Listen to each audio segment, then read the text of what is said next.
En ce jour historique du 30 mars 2026, où je prends solennellement la responsabilité divine et nationale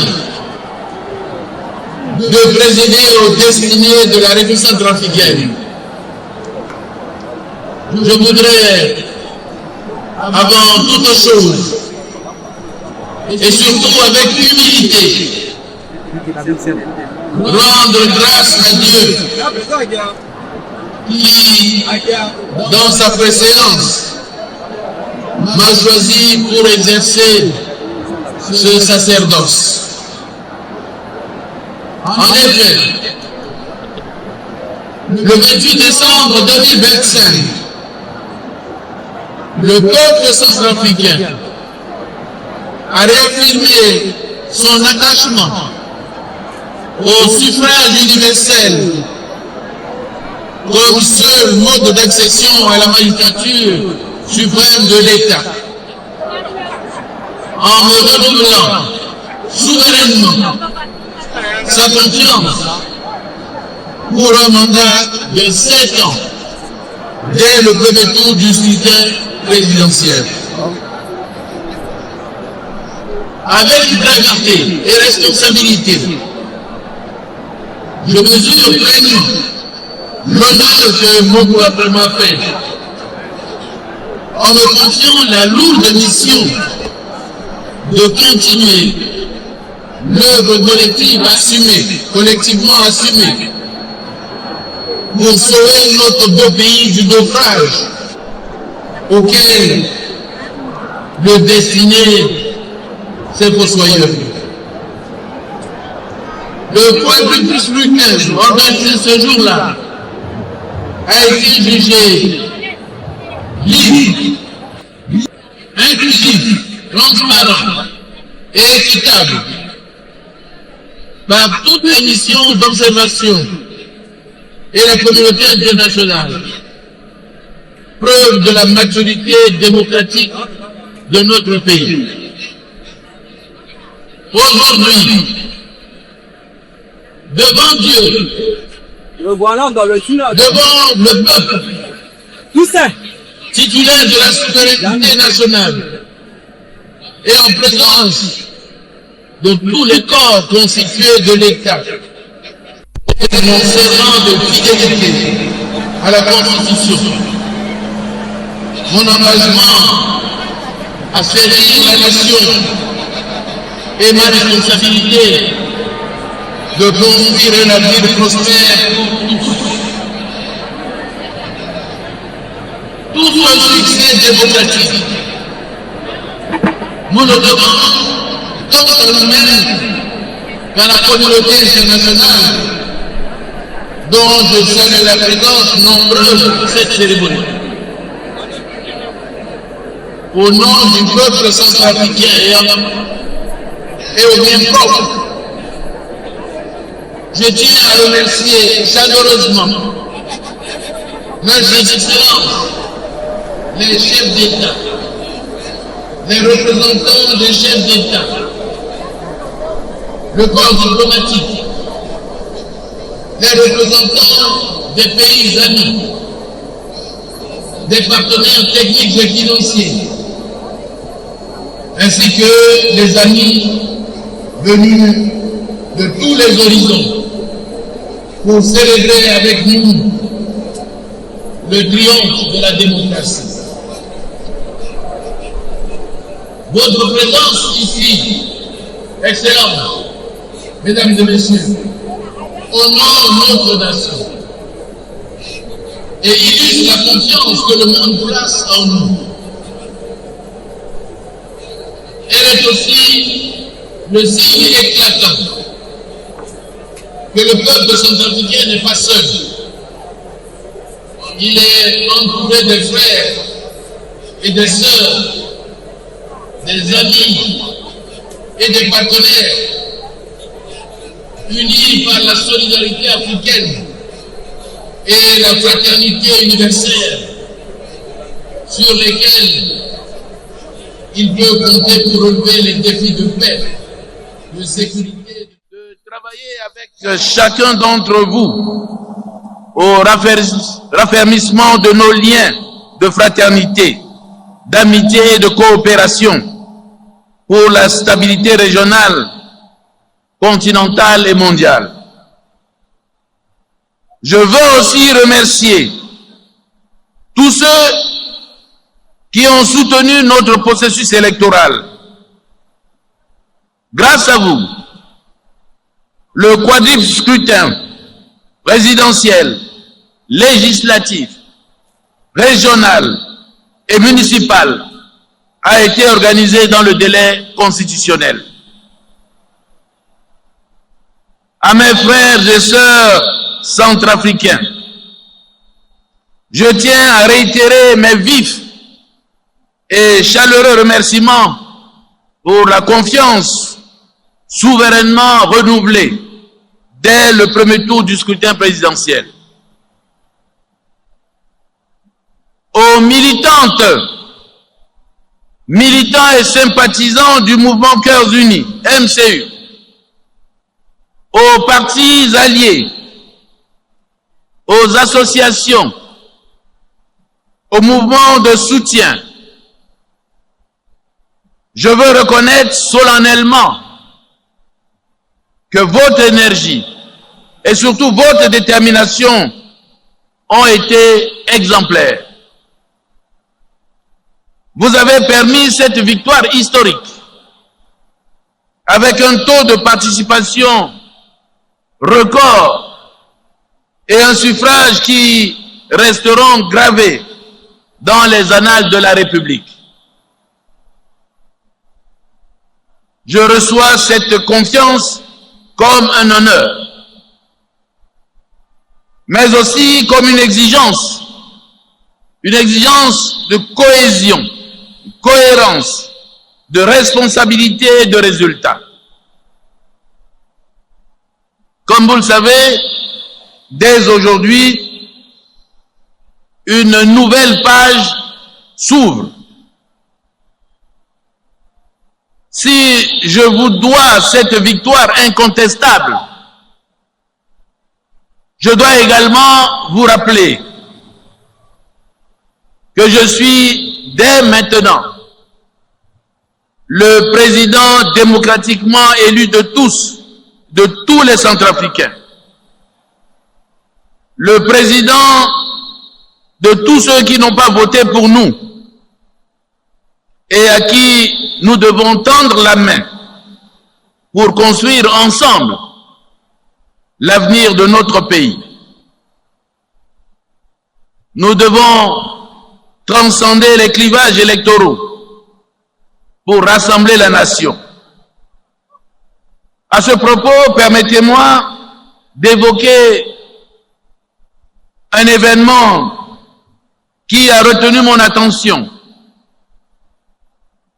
La coïncidence cette année du début du carême chrétien et du Ramadan, temps sacré, symbolise pour moi une période rare de convergence spirituelle,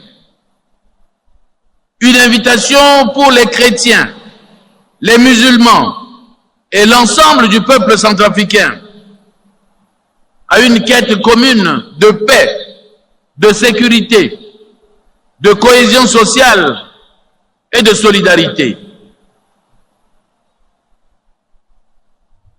Je ressens le devoir de vous informer que notre démocratie n'est pas seulement défiée par des débats d'idées.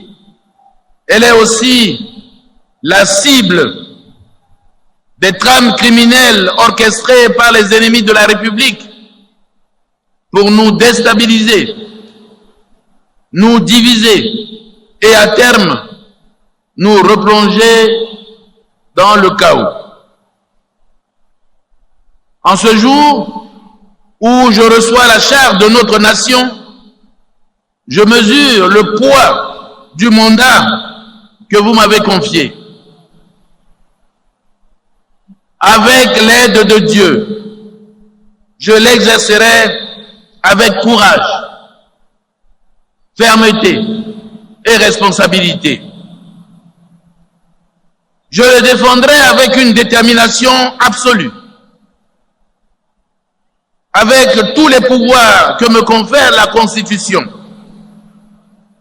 face aux ennemis de la République et leurs relais clandestins qui propagent la désinformation et le mensonge à travers les réseaux sociaux pour empoisonner les esprits vulnérables et créer les conditions d'un chaos dont les conséquences ne sont connues que de Dieu.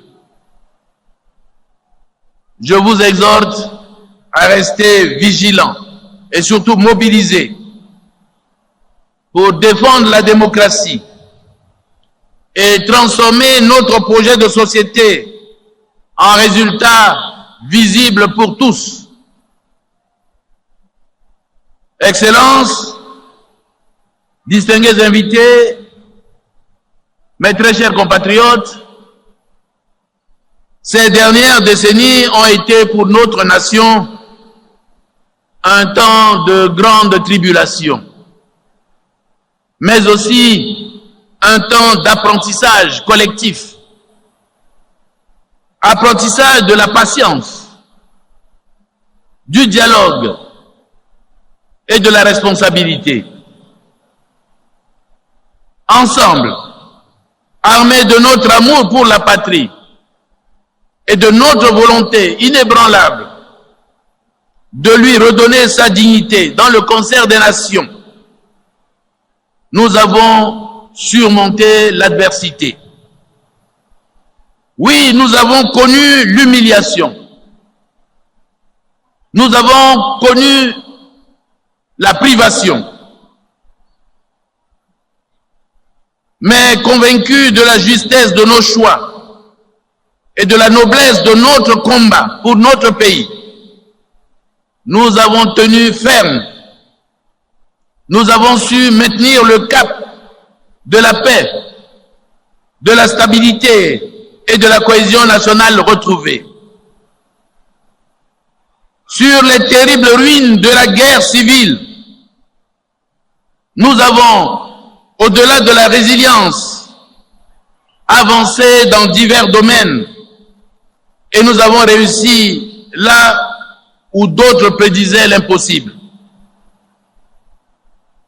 Dans l'épreuve, s'est forgée peu à peu une conscience nationale plus lucide, plus exigeante, plus déterminée à préserver l'essentiel, l'État et la nation. Ainsi, à travers la Constitution de 30 août 2023, nous avons fait des choix clairs. Le choix de la démocratie, le choix de l'état de droit, le choix de la souveraineté nationale, le choix du développement comme horizon commun. Désormais, la République centrafricaine ne se définit plus par ses fragilités d'hier, mais par l'ambition qu'elle nourrit pour son avenir. Le message que vous avez envoyé à travers les urnes est clair. Vous m'avez renouvelé votre confiance, mais vous avez aussi élevé votre exigence. Exigence d'un État plus efficace, exigence d'une gouvernance rigoureuse, exigence d'une justice plus équitable, exigence d'un développement plus visible dans la vie de chaque citoyen. Je me suis acquitté et je continuerai de m'acquitter de cette responsabilité. Mes très chers compatriotes, aujourd'hui, nous célébrons un moment historique pour notre nation. Un moment de renouveau, de renaissance et d'espoir. Je salue les efforts de toutes celles et tous ceux qui ont travaillé à mes côtés pour en arriver là. Ce moment, nous le devons aussi au courage, au sacrifice de ceux et celles qui ont tenu lorsque tout vacillait. En ce jour solennel, devant vous, je rends hommage à nos forces de défense et de sécurité, à la MINUSCA, ainsi qu'aux forces alliées bilatérales, russes et rwandaises. Ces hommes et femmes qui, chaque jour, risquent leur vie pour protéger la République. Mes très chers compatriotes, aujourd'hui, nous sommes réunis pour marquer le début d'un nouveau chapitre dans l'histoire de notre nation, la 7e République. Par la volonté de Dieu Tout-Puissant et la volonté souveraine du peuple centrafricain, je suis le premier président de la 7e République.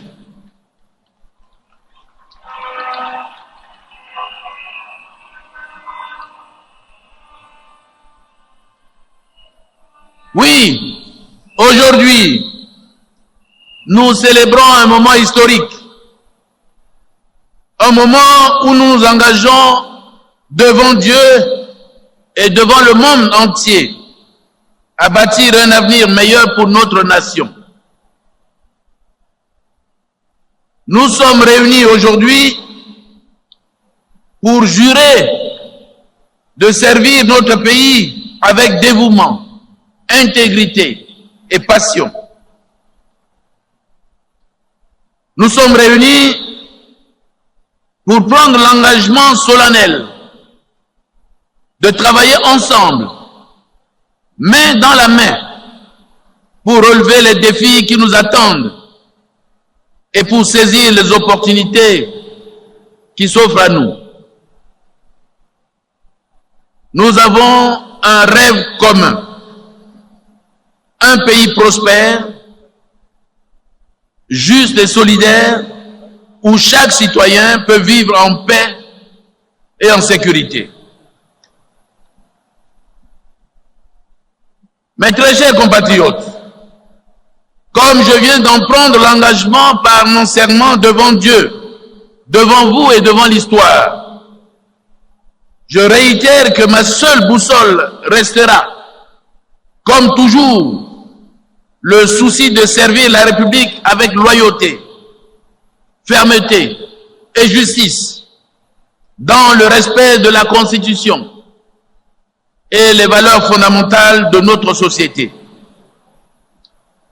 Ainsi, je vous appelle à redoubler d'ardeur pour qu'ensemble nous fassions encore plus, que nous portions plus haut le rayonnement de notre pays et que plus loin soit entendu l'écho de sa voix. Oui, ce jour s'ouvre une nouvelle ère, l'ère de la consolidation et de l'envol vers les horizons de la dignité retrouvée pour notre peuple et notre patrie. C'est pour répondre à cet objectif que je dédie ce septennat qui commence à la transformation de la République centrafricaine. Si ce nouveau chapitre qui s'ouvre porte l'estampille particulière de la foi dans l'avenir et en notre communauté de destin, il ne manque pas d'âmes dont l'enthousiasme est inhibé par les chantres du défaitisme, du scepticisme et du chaos. Pourtant, là où les prédictions de malheur prospéraient, nous avons fait pousser les branches de la confiance en nous-mêmes. Comme toute œuvre humaine, toute œuvre inhérente à la nature humaine, nous avons accompli notre mission avec détermination, avec cette passion de toujours faire mieux.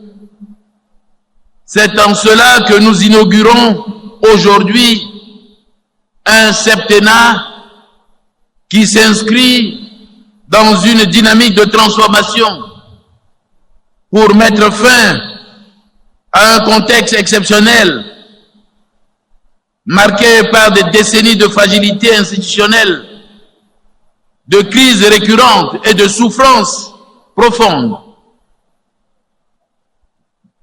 Ce cap tient en une conviction. Notre pays doit désormais entrer dans une phase où l'autorité de l'État se traduit par des résultats visibles, où l'économie offre des perspectives réelles, où chaque famille peut sentir que la République ne l'a pas oublié et où l'exigence d'excellence redevient une valeur nationale. Mes chers compatriotes, notre priorité sera de consolider la paix, la sécurité, la réconciliation et l'unité nationale, de promouvoir la justice et l'équité pour tous, de renforcer notre économie et créer des emplois pour nos jeunes, proscrire la corruption et les mauvaises manières de servir la nation, de digitaliser l'administration publique, ceci pour renforcer son efficacité et améliorer les ressources domestiques, d'améliorer l'accès à l'éducation et à la santé pour tous, de construire des infrastructures, j'entends routes, chemins de fer, énergie, l'eau,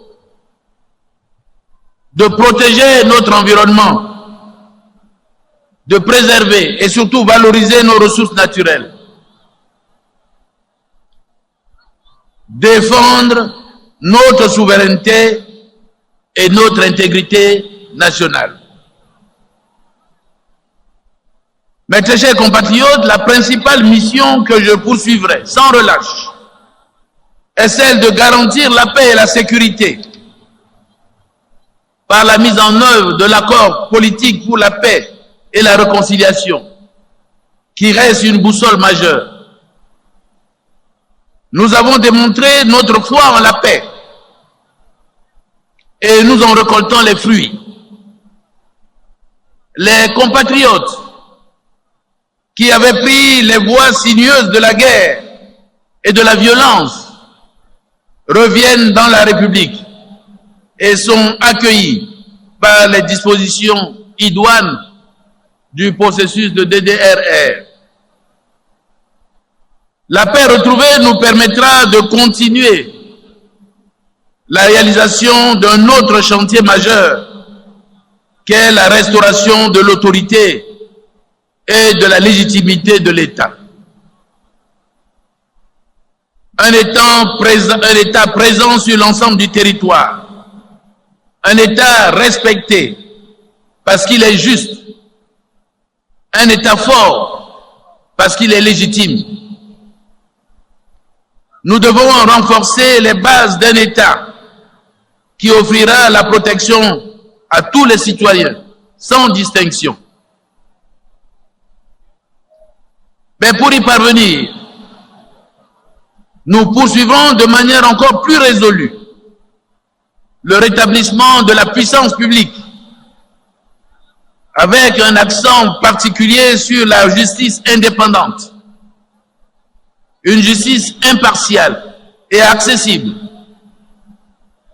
ainsi que des forces de défense et de sécurité reconnues et respectées, dans leur caractère républicain et professionnel. Mes chers compatriotes, je veillerai personnellement à ce que la justice fasse effectivement son travail et assure pleinement son rôle. Ceci pour affermir et standardiser l'état de droit que nous nous sommes engagés à bâtir ensemble depuis mon premier mandat. Aux partisans de l'injustice, je proclame la fin de l'impunité. Chacun devra désormais assumer les conséquences de ses actes dans le respect des lois et procédures en vigueur.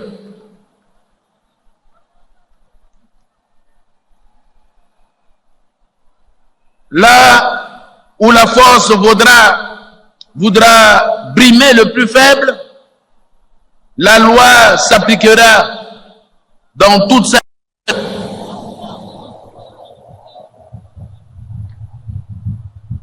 Alors que certains usent, voire abusent de leur position de pouvoir et d'influence pour s'aménager un statut d'intouchable,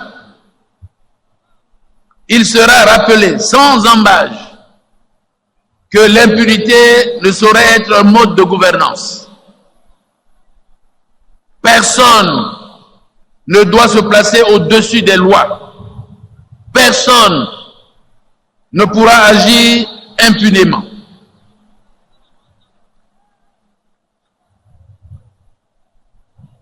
Que le message soit dès aujourd'hui clair pour tous ceux qui ont prospéré sur la faiblesse de l'État. Ceux qui troublent la paix, la tranquillité publique, et tuent dans nos quartiers, nos villages, ceux qui pillent nos ressources, ceux qui bafouent la justice, ils n'auront plus de répit. Nos forces de l'ordre seront plus que jamais les piliers de la tranquillité retrouvée. Face aux criminels, aux délinquants et autres hors la loi, la République ne reculera pas. Elle ne détournera pas le regard. Nous les traquerons partout, dans les quartiers et villages reculés. Nous les débusquerons derrière leur montage financier. Nous briserons leur sentiment d'impunité par la force de la loi. Mes chers compatriotes, ce ne sont pas des promesses. Ce sont des ordres de mission donnés dès aujourd'hui à nos forces de l'ordre, de défense et de sécurité et aux organes supérieurs de contrôle de l'État.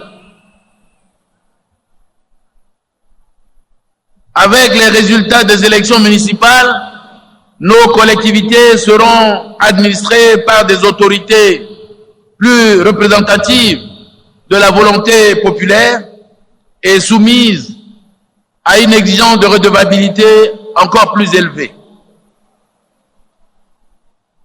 L'impulsion pour un développement de nos territoires n'en sera que plus grande au bénéfice de nos concitoyens.